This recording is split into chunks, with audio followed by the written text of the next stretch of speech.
Okay बच्चों, क्या पढ़ने जा रहे हैं हम पढ़ने जा रहे हैं failure of wave theory of light to explain photoelectric effect. This is only theoretical topic, ठीक है। आपको एक्सप्लेन कर देता हूँ कैसे, फिर आपको मैं थ्योरी लिखवा दूंगा इसकी, ठीक है। इसमें जो 2-3 इंपॉर्टेंट पॉइंट रहते हैं, बेसिकली पॉइंट एक ही है, उसी को 2-3 बना रखा है, ठीक है ना। तो पॉइंट क्या है? पॉइंट ये है कि इंटेंसिटी बढ़ाने पर एनर्जी हर पार्टिकल, हर फोटोन की नहीं बढ़ती, ठीक है ना। देखो मेरी बात सुनो, जैसे मैंने बोला कि मान लो ये एक मेटल प्लेट है ना, क्या ये मेटल प्लेट, ठीक है। अब मान लो पहले आई इंटेंसिटी की लाइट आ रही थी, इस मेटल प्लेट पे गिर रही थी, ठीक है ना। और फोटॉन्स जो इसमें से इलेक्ट्रॉन्स हैं वो इजेक्ट आउट नहीं हो पा रहे। Electrons can not eject out I intensity पे इलेक्ट्रॉन्स इजेक्ट आउट नहीं हो पा रहे। तो एक्सपेरिमेंट के दौरान 2i करी गई तब भी नहीं हुए, 3i करी गई तब भी नहीं हुए, 100i करी गई तब भी नहीं गए, 1 लाख i की गई तब भी नहीं हुए, 1 करोड़ i की गई तब भी नहीं हुए, 10 की पावर 20i करी गई तब भी electrons, photo electrons eject out नहीं हुए। This is failure of wave theory. Wave theory तो कहती है इंटेंसिटी बढ़ा दो तो एनर्जी बढ़ जाती है, एनर्जी बढ़ जाती है तो लाइट की एनर्जी बढ़ गई, लाइट की एनर्जी बढ़ गई तो फोटो इलेक्ट्रॉन निकल गए। अरे बोलो, लेकिन ऐसा नहीं है। यहाँ पर थ्रेशोल्ड फ्रीक्वेंसी का चक्कर है, ठीक है, कि हर पार्टिकल की एनर्जी थ्रेशोल्ड फ्रीक्वेंसी ज़्यादा होनी चाहिए for electron to be eject out. Electron eject out होने के लिए एनर्जी क्या होनी चाहिए? किस एनर्जी किससे होनी चाहिए बेटा? थ्रेशोल्ड फ्रीक्वेंसी से। जो फ्रीक्वेंसी है हमारी इंसिडेंट फोटोन की, वो फ्रीक्वेंसी जो लाइट का पार्टिकल है उसकी फ्रीक्वेंसी क्या होनी चाहिए? थ्रेशोल्ड फ्रीक्वेंसी से ज़्यादा होनी चाहिए। समझ में आई बात? तो यहाँ पर ये लिमिटेशन थी, फेलियर था वेव थ्योरी का। दूसरी बात ये बोली गई कि जो लाइट आई है ना, इंटेंसिटी आई डाली मैंने जैसे, तो उसको इलेक्ट्रॉन्स के ऊपर डिस्ट्रीब्यूट होने के लिए कुछ समय चाहिए। इस एनर्जी को, ये जो एनर्जी आ रही है ना, इंटेंसिटी से एनर्जी आ रही है, ये इलेक्ट्रॉन्स पे आएगी कि नहीं आएगी? एनर्जी बिल्कुल आएगी। इनको इलेक्ट्रॉन पे डिस्ट्रीब्यूट होने, इस हाई इंटेंसिटी को इलेक्ट्रॉन पे डिस्ट्रीब्यूट होने के लिए कुछ टाइम चाहिए, ठीक है ना, अकॉर्डिंग टू वेव। लेकिन देखा गया आइंस्टाइन की इसमें क्या देखा गया फोटो इलेक्ट्रिक इफेक्ट में, कि जैसे ही लाइट आई वैसे ही इलेक्ट्रॉन्स का इजेक्शन स्टार्ट हो गया, ठीक है ना। तो there will no time gap, there no time lag between photon या light particle incident and photo electron ejection. बोलो समझ में आई कि नहीं आई बात? बोलो, सही बात है, पक्का, कोई दिक्कत वाली बात नहीं। तो पहले पॉइंट में आप 2 पॉइंट बना सकते हैं, जैसे मैंने वो 3 पॉइंट बोला था। एक पॉइंट तो आप बना सकते हो फ्रीक्वेंसी वाला, कि पर्टिकुलर फ्रीक्वेंसी ज़्यादा की लाइट होगी, पर्टिकुलर थ्रेशोल्ड फ्रीक्वेंसी से ज़्यादा की लाइट होगी तो ही इलेक्ट्रॉन का इजेक्शन होगा। और दूसरा पॉइंट बना सकते हो आप, इंटेंसिटी बढ़ाने से जरूरी नहीं है कि फोटो इलेक्ट्रॉन्स का इजेक्शन हो, ठीक है ना। बढ़ाने से जरूरी नहीं है कि फोटो इलेक्ट्रॉन्स का इजेक्शन हो, ऐसा कुछ जरूरी नहीं है। This is not necessary. सही है।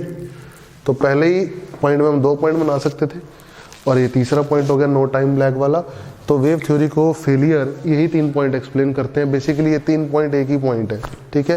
क्या है 3 पॉइंट एक ही पॉइंट? कैसे हैं कि लाइट एनर्जी आई तो फोटोन की फॉर्म में आ रही है, थ्रेशोल्ड फ्रीक्वेंसी ज़्यादा की फ्रीक्वेंसी होनी चाहिए तभी फोटोन निकलेंगे, इंटेंसिटी बढ़ाने से कोई फर्क नहीं पड़ता।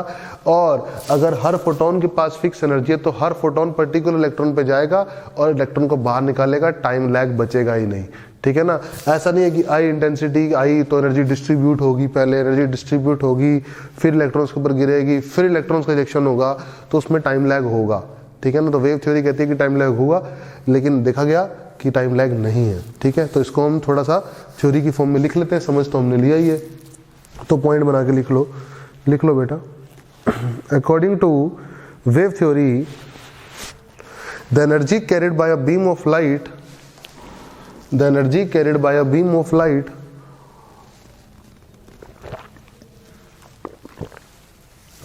The energy carried by a beam of light is measured in terms of intensity. सही बात है, इंटेंसिटी बढ़ेगी तो एनर्जी बढ़ेगी, ऐसे ही पढ़ते आए थे आज तक। लेकिन जब यहां आके देखा तो इंटेंसिटी बढ़ी तो एनर्जी बढ़ी, लेकिन पूरी की पूरी लाइट बीम की एनर्जी बढ़ी, हर फोटोन की एनर्जी नहीं बढ़ी। हर फोटोन या हर लाइट पार्टिकल की एनर्जी नहीं बढ़ी। समझ में आई? नंबर ऑफ फोटॉन्स बढ़ गए।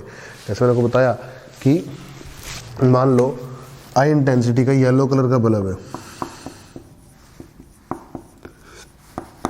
सॉरी, तो इसने मान लो n फोटॉन्स निकाले E एनर्जी के, अब 2i इंटेंसिटी का येलो कलर का बल्ब है तो वो 2n फोटॉन निकालेगा, लेकिन निकालेगा E एनर्जी के ही निकालेगा मेरे भाई, E एनर्जी के ही निकालेगा। एनर्जी नहीं बढ़ी हर फोटोन की, नंबर ऑफ फोटॉन्स बढ़ गए, ठीक है ना। इस बात को भी लिख सकते हैं कि इंटेंसिटी बढ़ाने पर नंबर ऑफ फोटॉन्स बढ़ते हैं, ना कि energy of each light particle बढ़ती है। लिख लो, on increasing intensity but according to photoelectric effect on increasing intensity number of photons will increase, not energy of each photon will increase,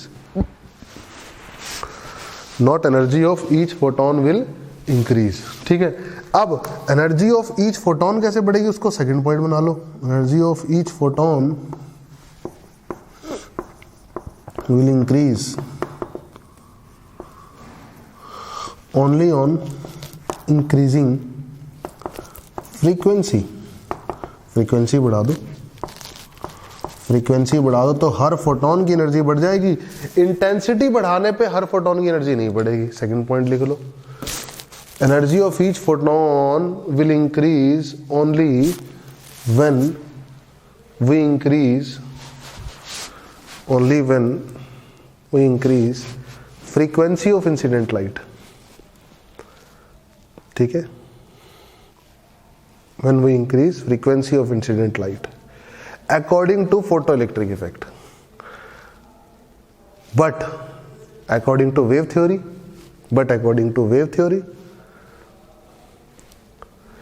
energy will increase with increase in intensity, सही है। Second point ही बन गया। Third point बनाओ, देखो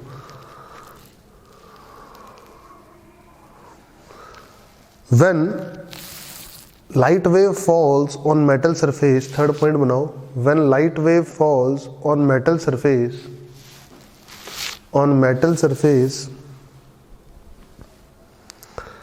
according to wave theory it will distribute to all electrons,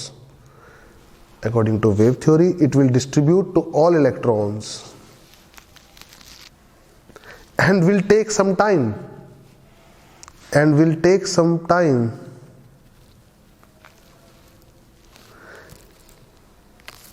in accumulating, किस में time लगेगा? in accumulating the energy required for their emission from metal surface,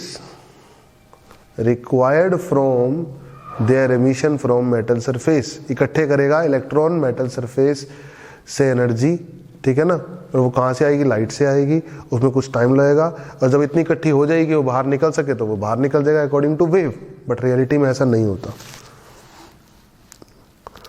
the energy required for their emission from metal surface, but according to photoelectric effect there will be no time lag between incidence of photons and ejection of photoelectrons